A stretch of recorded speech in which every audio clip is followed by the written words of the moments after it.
University को कह रहे कि हम भारत के रहने वाले नहीं है, हमारा मूल विदेशी है, ये यहीं के लोग हैं सारे। अगर ये मजबूत हो गए तो कभी भी हमें यहाँ से हटा सकते हैं, क्योंकि हमने अंग्रेजों को यही कह करके हटाया है कि अंग्रेज विदेशी है, इसलिए विदेशी अंग्रेजों वापस जाओ। तो जब तक ये लोग कमजोर रहेंगे, मैं नहीं कह रहा हूँ, खुद पंडित जवाहरलाल नेहरू ने अपनी किताब में लिख रखा है, वहां से पढ़ करके मैं बोल रहा हूँ, बाबा साहब ने भी सारा पूरा धजिया उखेड़ी है इनकी। इसके अलावा एक किताब लिखी महापंडित राहुल साकरतेन, ब्राह्मण, बहुत बड़ा विद्वान था, उसने लिखी ओल्गा टू गंगा। ओल्गा नदी रूस में, गंगा नदी भारत में। उस किताब में पूरा वृत्तांत है, पूरे डायलॉग है, उसके अंदर प्रमाण दिए गए, लिखा गया। उसमें क्या लिखा कि किस तरह से आर्य ओल्गा नदी के तट से चलकर गंगा नदी के तट तक कैसे कैसे पहुंचे, उसमें लिखा हुआ है। ऋग्वेद के अंदर, ऋग्वेद भारत की सबसे प्राचीन किताब है, जिसे ब्राह्मणों के बाप ब्रह्मा ने लिखा है। उस किताब के अंदर लिखा हुआ है, हमारे बड़ों का नाम लिखा है राक्षस, असुर, दानव, दैत्य, देशु, बंदर, गधा, कौवा, और ब्राह्मणों ने अपना नाम लिखा उसमें देवता, हंस, ठीक है ना। अपने ये इतिहास नाम बदल के इतिहास लिख रखा है। कभी आप किसी मुकालते में पढ़ लो ऋग्वेद, उससे प्राचीन किताब नहीं है भारत में, सबसे प्राचीन किताब ऋग्वेद है भारत की। उसके बाद फिर 3 वेद लिखे गए, उसके बाद उपनिषद लिखे गए, उसके बाद रामायण और महाभारत आई, उसके बाद भागवत गीता आई, और भागवत गीता के आने के बाद ही हमें भारत में चमार बनाया गया। उससे पहले केवल 4 वर्ण थे, ब्राह्मण, क्षत्रिय, वैश्य और शूद्र, 4 वर्ण थे, जाति बाद में बनी। इसलिए सम्मानित भाइयों, युद्ध में तो हम जीत गए, युद्ध में तो हम लोग जीत गए, लेकिन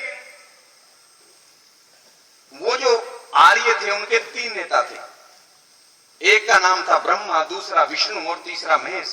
उन्होंने मीटिंग की और मीटिंग करके उन्होंने कहा कि युद्ध लड़कर हम इनके साथ कभी नहीं जीत सकते, इनके साथ मिल करके छल कपट करेंगे, तभी जाकर के हम इस देश पर कब्जा कर सकते हैं। उनके खुद के देश में अकाल पड़ गया था।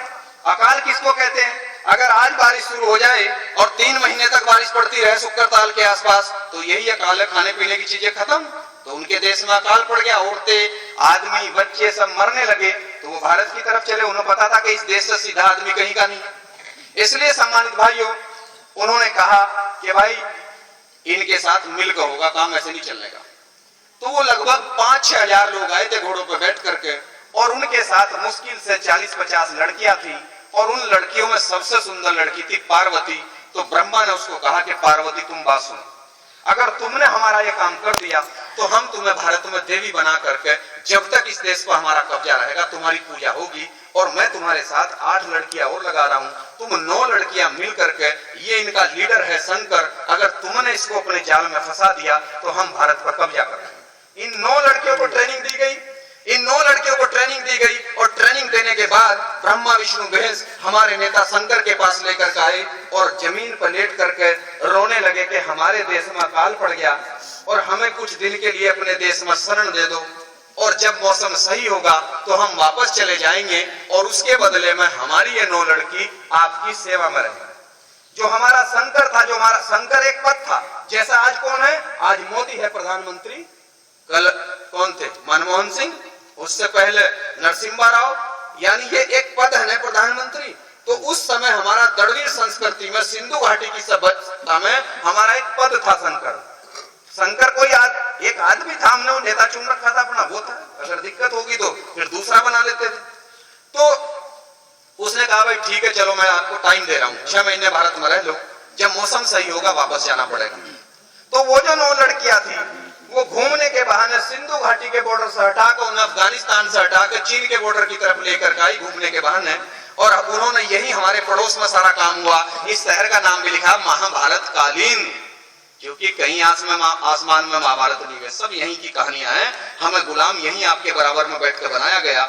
चीन के बॉर्डर से पहले है हरिद्वार, और हरिद्वार के नीचे है कनखल, उसी का एक छोटा सा कस्बा, उस समय गांव रहा होगा कभी। तो वहां पार्वती ने डेरा डाल दिया शंकर के साथ, और भांग धतूरा शराब और गांजा पिला पिला करके इसको पागल कर दिया। और इस तरह से जब आर्यों को यह पता लगा कि हमारी लड़कियों ने काम सही कर दिया, तो उधर से आर्यों ने अपना घेरा डाल दिया। इस देश का नाम जम्बू द्वीप था, उन्होंने इसका नाम बदलकर तुरंत कर दिया आर्यव्रत।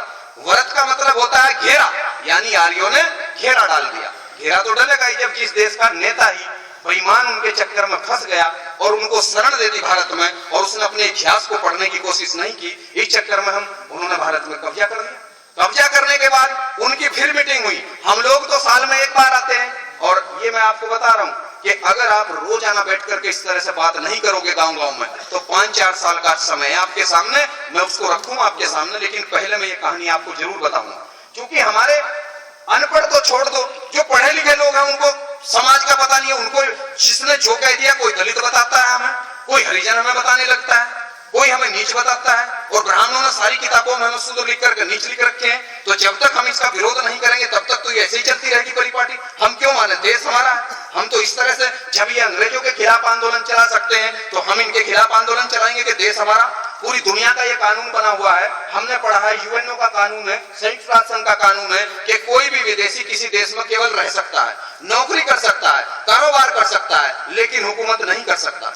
और ब्राह्मण भारत के अंदर हुकूमत भी कर रहा है, और धर्म का सारा काम भी उसने, सारी ठेकेदारी उसने ले रखी है, सारा कारोबार उसके पास है। जब कानून ये बना हुआ कि वो राज नहीं कर सकते, तो फिर इस देश पर राज कैसे चल रहा उनका? वो हमारी बेवकूफत और हमारी मूर्खता में चल रहा है कि जितने महापुरुषों ने आंदोलन चलाया, हम अपने आजादी के आंदोलन को छोड़ करके भक्ति के आंदोलन में शामिल हो जाते हैं, और इस तरह से वो भक्ति के चक्कर में हमारा सत्यानाश कर देते हैं। क्योंकि भक्ति का मतलब, भगत का मतलब हिंदी में होता है दास, और उर्दू में भगत का मतलब है गुलाम। और हमारी लड़ाई है मुक्ति यानी आजादी की लड़ाई। ये जो भक्त शब्द है और भक्ति है, ये तो ब्राह्मणों का शब्द है। अगर गुरु रविदास जी की जिस किताब में ब्राह्मणों की मिलावट ना हो, एक भी किताब आप मुझे ऐसी दिखा दे जिसका कोई राइटर ब्राह्मण ना हो, तो मैं आपका गुलाम बनने को तैयार हूं। क्योंकि मेरे भाइयों, उनका आंदोलन मुक्ति का आंदोलन था, आजादी का आंदोलन था। ज्योतिबा फूले का आजादी का आंदोलन था। ज्योतिबा फूले सैनिक थे बिरादरी संभाली, उनके आंदोलन को काउंटर करने के लिए उन्होंने आंदोलन चलाया, मुक्ति का आंदोलन, सत्यशोधक समाज बना करके। तो एक ब्राह्मण था, उसका नाम था दयानंद सरस्वती, वो टंकारा का महाराष्ट्र का ब्राह्मण था। उसने तुरंत 50 ब्राह्मणों की बैठक बुलाई। उसने कहा अगर ये सैनिक का लड़का पूरे देश में ऐसे समझा देगा तो हम तो 3% है, ये ज्यादा लोग इकट्ठे हो जाएंगे, एक तरफ सारे लोग इसके साथ चले जाएंगे। उन्होंने कहा तुरंत आर्य समाज बनाओ। उन्होंने आर्य समाज बनाया और ब्रह्म समाज बनाया, और भारत में आंदोलन शुरू कर दिया। हमारे लोगों ने ज्योतिबा फूले का जो सही आंदोलन था, हम आजाद दिलाने वाला, उसे छोड़कर आर्य समाज के आंदोलन में शामिल हो गए। हमारा आंदोलन काउंटर हो गया। तो कितने उदाहरण मैं आपको दूं, इस तरह से हमारा आंदोलन काउंटर होता है भारत में। इसलिए सम्मानित भाइयों, उसमें क्या हुआ, उन्होंने मीटिंग की। मीटिंग करके उन्होंने कहा भाई हमारी लड़कियों ने काम तो बहुत सही कर दिया, चलो संकट तो फंसा, लेकिन इनका क्या करोगे? जो भोले, भोले का मतलब है भारत की जनता, वो हमें बोलते हैं भोला।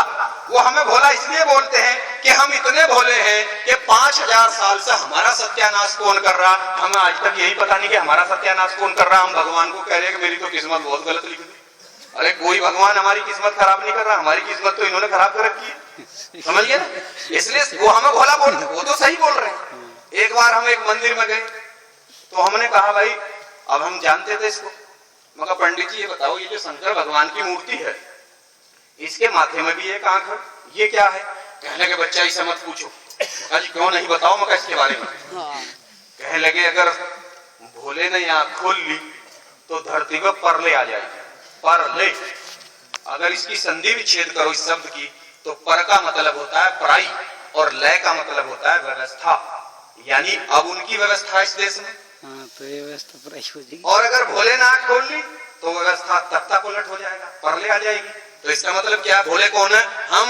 और यहाँ क्या होता है? दिमाग, बुद्धि। तो उनको ये डर है कि जिस दिन इन भोलों की बुद्धि खुलगी कि हमने इनका सत्यानाश कर रखा, तो ये भारत में आंदोलन खड़ा करके हमें भगा सकते हैं। इसलिए उनके संकेत हैं, उनके संकेत हैं। जितने देवी देवता और जितने उनके सारे देवता हैं, किसी के गले में सांप भी है शंकर के अलावा, शंकर के गले में सांप है, ताकि ब्राह्मण का बच्चा भी पहचान ले, अच्छा सांप। सांप क्या? नाग। उसके गले में क्यों डाल रखा? क्योंकि हम सब लोग नागवंश के हैं, ताकि अगर कोई ब्राह्मण का लड़का या लड़की आए तो वो तुरंत उन्हें देखकर पहचान लगा, क्योंकि उन्हें अपने वंश का पता है। गधे तो हमें पता नहीं है। उनके तो 7 साल के बच्चे को भी पता है कि वो किस नस्ल के लोग हैं। उनकी नस्ल अलग है और हमारी नस्ल अलग है। वो अपने इतिहास को जानते हैं, हम अपने इतिहास को नहीं जानते। वो तो उसका सांप देखते ही पहचान लेते हैं, अच्छा ये आदमी हमारा नहीं है, क्योंकि वो हमारा आदमी है, क्योंकि नागवंश के लोग लोग हमें, तो उन्होंने बता रखा है नागवंश का आदमी। साथ इसने हमारा दिया था और ये आदमी हमारा नहीं है, क्योंकि वो जिसका इस्तेमाल करते हैं बाद में 4 लात उसको जरूर मारते हैं, उसे गद्दार भी वो ठहराते हैं बाद में। पहले साथ लेते हैं फिर उसको गद्दार ठहरा देते हैं बाद में। हनुमान जी का भी उन्होंने ऐसे ही किया था। पूंछ कितनी बड़ी लगा रखी है, पिछड़ी जाति का आदमी था, कितनी बड़ी पूंछ है। और कुछ पागल लोग क्या कहते हैं, उस जमाने में भाई पूंछ होती, अरे अगर वो बंदर था तो बंदर जो है आदमी की तरह कैसे बात कर लगा भाई, बंदर आदमी की तरह कैसे बात कर लगा, लेकिन आदमी की तरह बोलता था। और अगर उस जमाने में सभी का पूंछ होती तो जब हनुमान जी की इतनी बड़ी पूंछ थी तो राम जी की इतनी सी होनी चाहिए, होनी तो चाहिए थी। तो ये तो हमारा बना रखा है, इन्होंने बहुत अच्छे वाला बना रखा है। इसलिए सम्मानित भाइयों, उन्होंने ब्रह्मा ने कहा कि इनका इलाज भूलों का मैं करूंगा, और ब्रह्मा बैठ के लिख कर लेकर के कलम, और कलम के मामले में ये कसाई है। बाबा साहब ने लिखा है, बाबा साहब ने लिखा है कि ब्राह्मण चेहरे से भोला होता है लेकिन दिल से कसाई होता है। और जब वो कलम उठाता है, अंग्रेजों ने भी लिखा है, W.B. जॉर्ज अंग्रेज ने लिखा है कि जब ब्राह्मण कलम उठाता है तो वो उससे लोगों को अधिकार वंचित करता है, वो सबको अधिकार से महरूम करता है, वो किसी को अधिकार नहीं देना चाहता, अधिकार वो अपने पास रखना चाहता है, बाकी सबको वो गुलाम बनाकर रखना चाहता है। जब भी वो कलम उठाता है तो ब्रह्मा ने कलम उठाई और कलम उठा करके उसने लिखा ऋग्वेद, और ऋग्वेद लिख करके उसने कहा पूरे देश में ढूंढी पिटी कि भाई यह किताब भगवान ने लिखी है। अब भगवान कौन, हम समझ रहे कि भगवान ब्रह्मा, ब्रह्मा उनका बाप था, उनका नेता था, जैसा हमारा नेता शंकर था उनका नेता वो था। कि भाई उसने, भगवान ने किताब लिख दी और इस किताब में जो लिख दिया वो सबको मानना पड़ेगा। अब उस किताब में उन्होंने क्या लिखा, उसमें उन्होंने लिखा पहले नंबर पर ब्राह्मण होगा और इसका काम पढ़ना और पढ़ाना होगा, दूसरे नंबर पर क्षत्रिय होगा, इसका काम हथियार रखना होगा और देश पर राज करना होगा, तीसरे नंबर पर वैश्य होगा, भारत की सारी जमीनें इसकी होंगी, जमीनें हमारी थी, जमीनें सारी बनियों को दे दी। अगर इस देश में अंग्रेज ना आते, मुगल ना आते और बाबा साहब संविधान न लिखते तो चाहे जाट हो या गुजर हो या कोई हो, 1 इंच जमीन किसी के पास नहीं थी, सारी जमीनें ऋग्वेद लिख करके बनियों को दे दी गई थी। गांव के गांव, अब से 300 साल पहले गांव के गांव बनियों के होते थे। और जो पुराना आदमी यहाँ बैठा होगा, जिनको थोड़ी सी भी समझदारी होगी, उनको पता होगा कि ये तो आजादी से पहले तक सारा का सारा जमीनें तो बनियों के हाथ में थी, जबकि जमीनें हमारी थी सारी। इसलिए सम्मानित भाइयों, उन्होंने तीनों ने काम ले लिया, एक ने पढ़ने लिखने का काम ले लिया, एक ने राज करना ले लिया और एक ने सारा कारोबार ले लिया। और जो हम इस देश के असली मालिक थे, जिन्हें वो भोला कहते हैं,